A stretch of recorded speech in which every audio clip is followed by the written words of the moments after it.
Cominciamo dai fusi di pollo. In una pirofila li condisco con olio, sale e pepe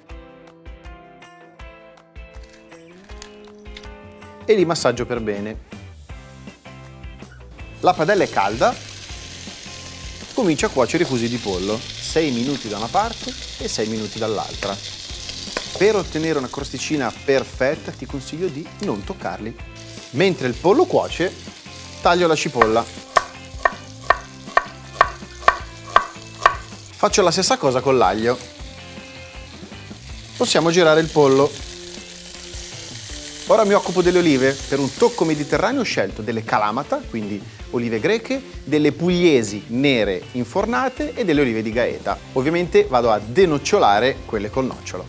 Per le olive nere al forno mi bastano le mani. Per quelle di Gaeta mi aiuto col coltello. Il pollo è ben rosolato da entrambe le parti, sfumo con vino bianco. Appena l'odore di alcol scompare, tolgo i fusi dalla padella e li tengo da parte in un piatto. Nel fondo di cottura del pollo verso le cipolle, l'aglio, i capperi e tutte le olive.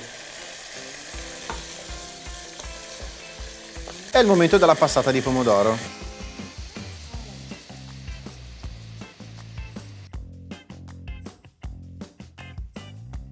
Condisco con un pizzico di sale, rimetto in padella il pollo.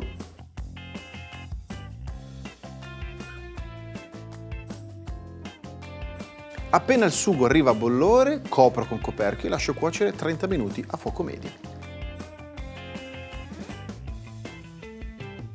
Sono passati 30 minuti, guarda che spettacolo. Morbidissimo.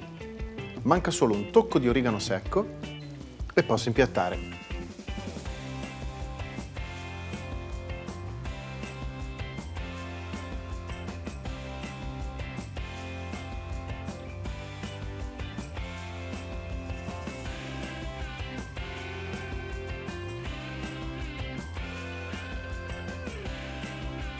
E adesso assaggio. Buonissimo, super morbido e succoso. Se dovesse avanzare il sugo del pollo, o 2 spaghi o con la scarpetta. Ciao!